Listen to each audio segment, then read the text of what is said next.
विद्यार्थी मित्रांनो, मी शेख अब्दुल गनी. स्वागत आहे माझ्या एजेस करिअर अकॅडमी या यूट्यूब प्लॅटफॉर्मवरती. आज अत्यंत महत्त्वाचा जो रिक्त जागांचा तपशील आहे मित्रांनो, जळगाव जिल्हा परिषदच्या संदर्भात आपण आज घेणार आहोत. जिल्हा परिषद जळगाव, ठीक आहे. जे मी तुम्हाला सांगत होतो की प्रत्येक जिल्ह्यातली माहिती मी देणार आहे. आज खूप दिवसांचा एक व्हिडिओ टाकायचा होता, पण मी ही माहिती तुम्हाला देण्याचा प्रयत्न करतो आहे. रोज एक जिल्ह्याची तुम्हाला मी माहिती देणार आहे. प्रत्येक जिल्ह्याचा जे रोस्टर माझ्याकडे येत आहेत, काही येणार आहेत आणि येथील काही आलेले आहेत. त्या संदर्भामध्ये ही जिल्हा परिषद मला 18 तारखेलाच जे इश्यू झाले ते मला 4-5 दिवसावर भेटलं, पण आज सांगावं म्हटलं म्हणून मी तुम्हाला सांगतो आहे मित्रांनो. 18/12 त्यांनी इश्यू केलेलं डेट आहे. आज तारीख आहे 25, 7 दिवस, ठीक आहे. बाय पोस्ट हे आलेलं आहे. हे माझ्या स्वतःचं नावाचं RTI आहे मित्रांनो, ठीक आहे. माझ्या स्वतःचं नावाचं RTI आहे. त्यामुळं रिक्त जागांचा किती तपशील हे तुम्हाला सांगणार आहे. EWS मुलासाठी खूप आनंदाचा दिवस, आनंदाची जाहिरात आहे मित्रांनो. खूप जागा तिथं रिक्त आहेत त्या संदर्भामध्ये, आणि इतर जागांच्या पण रिक्त आहेत, ते तुम्हाला मी सांगणारच आहे. फक्त व्हिडिओ शेवटपर्यंत पहा. नवीन असेल तर चॅनलला लाईक करा आणि चॅनलला सबस्क्राईब करा आणि नवीन मित्रांपर्यंत शेअर करा मित्रांनो, जे जळगावचे आहे, ठीक आहे. जास्त वेळ घेत नाही, महत्त्वाचा विषय तुम्हाला मी सांगणार आहे. पहा, माहितीचा अधिकार अधिनियम 2005 अन्वये विभागीय आयुक्त नाशिक विभाग यांचे कार्यालयातील वर्ग केलेला हा आपला माहितीचा अधिकार अधिनियम 2005. मी तुम्हाला माव कक्ष नाशिकला हा पत्र पाठवलं होतं 27/11/2025ला.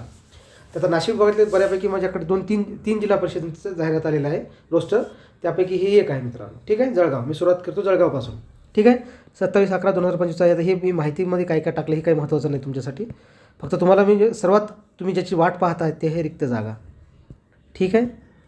रिक्त जागा संदर्भात मी तुम्हाला माहिती देणार आहे. पाहून घ्या. आता प्रत्येक कॅटेगरीनुसार घेणार आहे. कसे? मराठी, पहिलं मराठी घेणार आहे, नंतर उर्दू घेणार आहे, ठीक आहे. किंवा ह्या व्हिडिओमध्ये फक्त मी मराठीचं घेऊन वाटल्यास अशापैकी करू, म्हणजे तुम्ही कन्फ्यूज होणे मित्रांनो, ठीक आहे. तर पहा, रिक्त पदांचा तपशील आहे मराठी माध्यम. पदांचा तपशील आहे एकूण मंजूर पदे, भरलेली पदे, रिक्त पदे. ही 3 कॉलममध्ये पदे आहेत. मंजूर, ठीक आहे, मंजूर पदे आणि एकूण भरलेली पदे आणि रिक्त पदांचा तपशील या संदर्भामध्ये तो आहे, ठीक आहे. पाहून घ्या आता भरलेली पदे आणि रिक्त पदांसंदर्भात.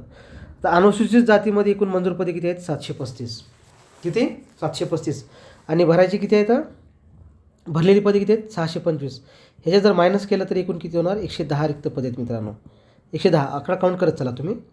दुसरं आहे ST अनुसूचित जमाती आपण ज्याला म्हणतो. एकूण 396 पदे आहेत मंजूर. भरलेली पदे आहेत 363. याचे मायनस केलं तर जागा रिक्त होणार किती? जागा किती रिक्त होणार मित्रांनो? 33. म्हणजे 33 आहेत, ठीक आहे. 33 जागा रिक्त आहेत. तुम्ही काउंट करत चला. आणि हे जो विजा आहे, एकूण 170 मंजूर पदे आहेत. भरलेली पदे 174, म्हणजे अतिरिक्त 4 जास्त भरलेले आहेत. त्यामुळे इथे जागा किती अतिरिक्त झाल्या? 4 अतिरिक्त आहेत मित्रांनो. हे मायनस तुम्ही समजून घ्या. हे मायनस म्हणजे अतिरिक्त, ठीक आहे. हे एकदा तुम्ही क्लिअर करून घ्या, म्हणजे तुम्ही असं कन्फ्यूज होऊ नये. आणि प्लस किंवा जर जिथं प्लस पण नाही, काही सिम्बॉल पण नाही समजा, ठीक आहे, ते जागा असतात रिक्त, ठीक आहे.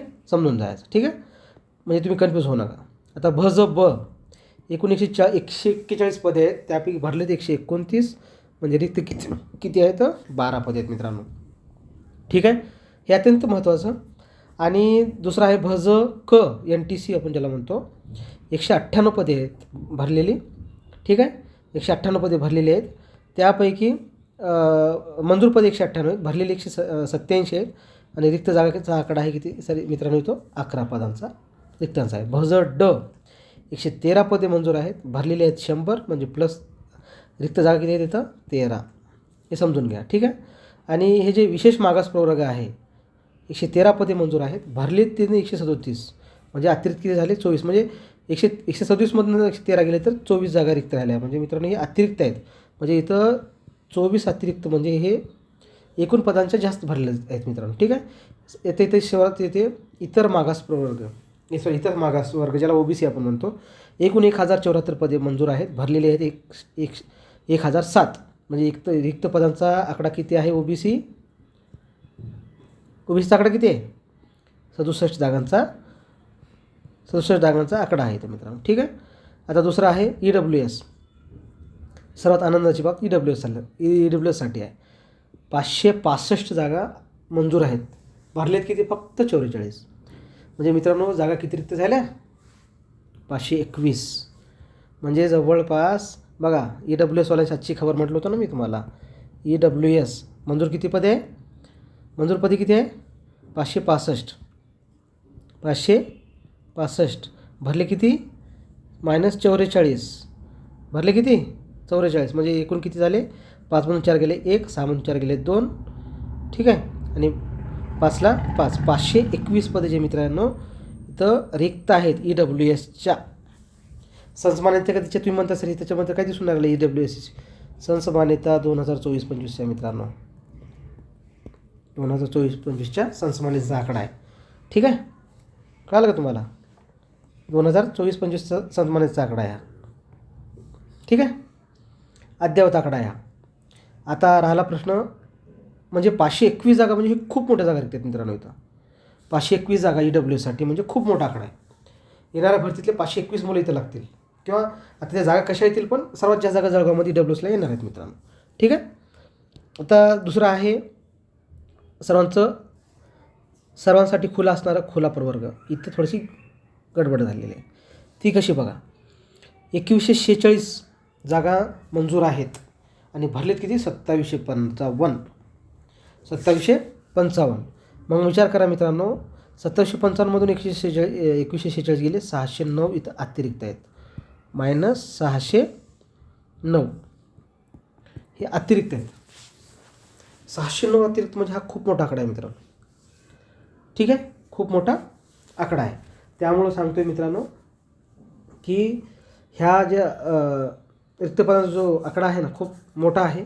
अतिरिक्त पण आकडा हे आहे, पण अतिरिक्त हे ओपनच्या जागा आहे, कॅटेगरीतल्या जागा येते ओपनमध्ये जात नाहीत. त्यामुळे साधारणतः ही अतिरिक्तच राहणार आहे. बाकीच्या जागा सर्व रिक्तच राहणार आहे आणि ह्या जागा येतील मित्रांनो. त्यामुळे हे इक्वलंट केलं तरी 130 जागा रिक्त झाली, हे मायनस केल्यामुळं. पण असं होत नाही. त्यामुळे हे जागा जरी हे केल्या तरी खूप जागा सर्वात जास्त मित्रांनो 521 आहे EWSच्या आहेत. साधारणतः असे आणि OBCला जे आहे ते 67 आहेत सर्वात जास्त जागा. त्याच्यानंतर आहेत मित्रांनो 33 जागा अनुसूचित जमातीसाठी. किती आहेत? 33 जागा. अशा साधारणतः हा व्हिडिओ आहे मित्रांनो, जे स्वतःच्या माझ्या RTIनं आणलेला होता आणि मी स्वतःही घेतलेलं होतं. RTI 27/11/2025ला जो मी RTI टाकला होता त्या संदर्भामध्ये माऊ कक्षाकडनं ती माहिती घेतलेली आहे. आणि ही खूप म्हणजे अशा पद्धतीने मी तुम्हाला सर्व जिल्हा परिषदेची माहिती देणार आहे मित्रांनो. फक्त तुम्ही सोबत जोडा. नवीन असेल तर चॅनल सबस्क्राईब करा, जेणेकरून तुम्हाला इथनं ऑथेंटिक आणि मी सत्य माहिती देतच असतो.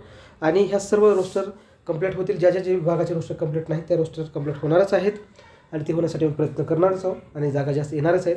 त्यामुळे काळजी करण्याचं काही कारण नाही मित्रांनो. आणि आता हा व्हिडिओ थोडासा मोठा होईल म्हणून मी उर्दूचं बनवणार नाही आहे. आणि उर्दूच्या पण जागा रिक्त आहेत, त्या उर्दूचा मी दुसऱ्या ह्याच्यामध्ये मी उर्दूची माहिती हिंदीमध्ये त्यांना मी देणार आहे. परंतु जे उर्दूच्या असतील त्यांनी पण ह्या व्हिडिओला म्हणजे ह्या चॅनलला सबस्क्राईब करून ठेवा, कारण का येणारं माहिती तुम्हाला इथनं मी देणार आहे मित्रांनो. ठीक आहे, चला सर्वांना गुड नाईट, धन्यवाद. आणि हा व्हिडिओ जास्तीत जास्त मुलांना शेअर करा. ही जळगावची माहिती आहे. तसंच पुन्हा तुम्हाला पूर्ण इतर जिल्ह्याची पण मी माहिती देण्याचा प्रयत्न करेन. ठीक आहे, धन्यवाद मित्रांनो.